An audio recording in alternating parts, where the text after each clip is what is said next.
नाज़रीन आदाब, 22 अगस्त 2024 मुताबिक 16 सफ़र के अवधनामा वॉइस एडिशन में आपका खैर मकदम है।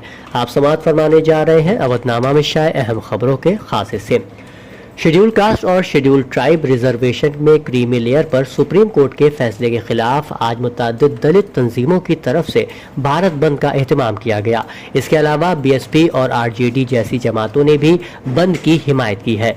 दलित और कबायली तंजीमों ने पसमानदा बरादरियों की मजबूत नुमाइंदगी और तहफ़्फ़ुज़ का मुतालबा करने के लिए इस बंद का एहतमाम किया। National confederation of Dalit and कबायली तंजीम यानी NACDAOR ने दर्ज फेरिस्त ज़ातों और दर्ज फेरिस्त कबाइल और दीगर पसमानदा तबक़ात के लिए इंसाफ और मसावात समेत मुतालबात की एक फेहरिस्त जारी की है। ईरानी शहर यज़्द में पाकिस्तानी ज़ायरीन की बस खौफनाक हादसे का शिकार हो गई, जिसके नतीजे में 35 अफराद जाँ बहक हो गए, जबकि दीगर 18 जख्मी अफराद की हालत नाजुक बताई जा रही है। रेडियो पाकिस्तान की रिपोर्ट के मुताबिक इब्तिदाई रिपोर्ट से पता चलता है कि बस का हादसा ब्रेक फेल होने की वजह से पेश आया। जख्मियों को करीबी अस्पताल में मुंतकिल कर दिया गया है। बुध के रोज अनकापल्ली में एक फार्मा कंपनी में जबरदस्त आग लगने से कम से कम 15 अफराद हलाक और 15 दीगर जख्मी हो गए। पुलिस ने मजीद कहा कि यह वाकया अच्युतापुरम स्पेशल इकोनॉमिक जोन में वाक़ कंपनी में खाने के वक्त पेश आया, जब एक रिएक्टर में धमाका हुआ। आंध्र प्रदेश के वजीर आला चंद्रबाबू नायडू ने हादसे पर सदमे का इजहार किया है और आला सतही जांच की हिदायत दी है। लोकसभा में हिज़्ब इख्तिलाफ के लीडर राहुल गांधी और कांग्रेस सदर मल्लिकार्जुन खड़गे जम्मू कश्मीर पहुंच चुके हैं। मरकज के जेर इंतजाम इस खित्ते में होने वाले असेंबली इंतखाब के पेश नज़र पार्टियों की तैयारियों का जायजा लेने के मकसद से दोनों सरकर्दा लीडरान 2 रोज़ा दौरे पर श्रीनगर पहुंचे हैं। कांग्रेस के सीनियर लीडर ने बताया कि मल्लिकार्जुन खड़गे और राहुल गांधी 18 सितंबर से 3 मराहिल में होने वाले असेंबली इंतखाब के सिलसिले में अहम मीटिंगों के लिए जम्मू कश्मीर का दौरा कर रहे हैं। ज़राए के मुताबिक राहुल गांधी श्रीनगर में नेशनल कॉन्फ्रेंस के सदर डॉक्टर फारूक अब्दुल्ला और नायब सदर उमर अब्दुल्ला से भी मुलाकात करेंगे। उत्तर प्रदेश में बेहतर कनेक्टिविटी के जरिए तरक्की की राह खोलने में मसरूफ योगी हुकूमत जल्द ही रियासत के 5 डिवीजनों को नए रिंग रोड और बाईपास देने की तैयारी में है। वजीर आला योगी आदित्यनाथ ने हाल ही में मरकजी रोड ट्रांसपोर्ट और हाईवेज के वजीर नितिन गडकरी से मुलाकात की और रियासती हुकूमत की जानिब से इस सिलसिले में एक तजवीज़ पेश की। इस वक्त रियासत के 18 में से 12 डिवीजनों में नए रिंग रोड की तामीर का काम जारी है, जबकि लखनऊ डिवीजन में यह काम पहले ही मुकम्मल हो चुका है। उत्तर प्रदेश के वजीर आला योगी आदित्यनाथ ने आज ऑस्ट्रेलियाई हाई कमिश्नर फिलिप ग्रेन की क़यादत में ऑस्ट्रेलियाई वफ्द से अपनी सरकारी रिहाइशगाह पर मुलाकात की।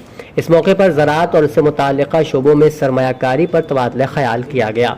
उत्तर प्रदेश के अपने दूसरे दौरे पर खुशी का इजहार करते हुए ऑस्ट्रेलियाई हाई कमिश्नर ने कहा कि हिंदुस्तान और ऑस्ट्रेलिया के दरमियान मजबूत दो तरफा ताल्लुकात की एक मुस्तहकम तारीख है। इन ताल्लुकात को मज़ीद मजबूत बनाने में उत्तर प्रदेश का बड़ा रोल रहा है। उत्तर प्रदेश में बहुत से इम्कानात हैं। ऑस्ट्रेलिया कंपनियां इन इम्कानात को बढ़ाने के लिए पुरजोश हैं। वज़ीर आला ने कहा कि उत्तर प्रदेश के किसान मेहनती हैं और इख्तिरात को अपनाते हैं। ऐसे में अगर ऑस्ट्रेलिया ज़राई टेक्नोलॉजी हमारे किसानों को दस्तयाब हो जाती है तो यकीनन रियासत में ज़राअत, बागबानी, डेयरी और फूड प्रोसेसिंग के शोबों को बहुत ज़्यादा फ़वायद हासिल होंगे। लखनऊ में 5वीं आलमी उर्दू कॉन्फ्रेंस की एग्जीक्यूटिव कमेटी की एक मीटिंग कॉन्फ्रेंस के बानी और मोहतमिम डॉक्टर अम्मार रिजवी की सदारत में अमल में आई। मीटिंग में 2 रोज़ा 5वीं आलमी उर्दू कॉन्फ्रेंस के इनेकाद और उसको नवंबर के आखिरी हफ्ते में कराए जाने पर सदर और जुमला मेंबरान ने इत्तेफाक राय किया। कॉन्फ्रेंस के कोऑर्डिनेटर डॉक्टर मुंतज़िर क़ायमी ने कहा कि गुज़िश्ता 4 उर्दू कॉन्फ्रेंस का इनेकाद बानी कॉन्फ्रेंस डॉक्टर अम्मार रिजवी की ज़ेर सदारत और मुमताज़ अदीब और नाक़िद प्रोफेसर शारिब दौलवी मरहूम की ज़ेर सरपरस्ती बहुत कामयाबी से किया जा चुका है। अफसोस है कि प्रोफेसर शारिब दौलवी अब हमारे दरमियान नहीं है, जिनकी कमी बहरहाल पूरी नहीं की जा सकती है, लेकिन गुज़िश्ता कॉन्फ्रेंस की उनकी हिदायत मशअल राह रहेंगी और उनसे हम सब ज़रूर मुस्तफ़ीद होंगे। अमरीकी secretary of state Antonio Blinken ने मिस्र का दौरा करके सदर अब्दुल फताह अल-सीसी से मुलाकात की, जहां मिस्री सदर ने कहा है कि अब गजा में जारी जंग रोकने का वक्त आ गया है। खबर एजेंसी AFP के मुताबिक एंटोनियो ब्लिंकन ने गजा में 8 माह से जायद अरसे से जारी जंग में सीज फायर के लिए मिस्री सदर से बातचीत की, जिसमें हालिया मुज़ाकरात समेत मुख्तलिफ उमूर पर तबादला ख्याल किया गया। मिस्री सदर से मुलाकात से कबल ब्लिंकन ने कहा था कि इसराइल ने मुआहदे के लिए अमरीकी तजवीज़ कबूल कर ली और हमास से भी ऐसा करने पर जोर दिया। حماس نے کہا ہے کہ ہم سیز فائر کے لیے پرعزم ہیں، لیکن جنگ بندی کے لیے نئی امریکی تجاویز میں تبدیلیوں پر احتجاج کرتے ہوئے اسرائیل پر نئی شرائط عائد کرنے کا الزام عائد کیا۔ حماس کا کہنا ہے کہ غزہ پر اسرائیل کے حملے میں شہید ہونے والوں میں سیاسی بیورو کے سربراہ اسماعیل ہنیہ کے دفتر میں کام کرنے والے افراد، کچھ محافظ اور دیگر ملازمین شہید ہو گئے ہیں۔ حماس کے بیان میں کہا گیا ہے کہ یہ حملہ اسرائیل کی ہر اس شخص سے نفرت کی عکاسی کرتا ہے جس کا حماس رہنما سے قریبی یا دور کا تعلق ہے۔ بیان کے مطابق اسرائیل کے جرائم حماس رہنما کے بچوں اور نواسوں کے قتل یا ان کے رشتہ داروں کے گھروں پر بمباری سے نہ تو شروع ہوئے اور نہ ہی یہ تہران میں قتل پر ختم ہوں گے۔ حماس کی جانب سے جاری کردہ بیان میں کہا گیا ہے کہ اسرائیلی حملے فلسطینیوں کی مزاحمت کے عزم کو نہیں توڑ سکتے۔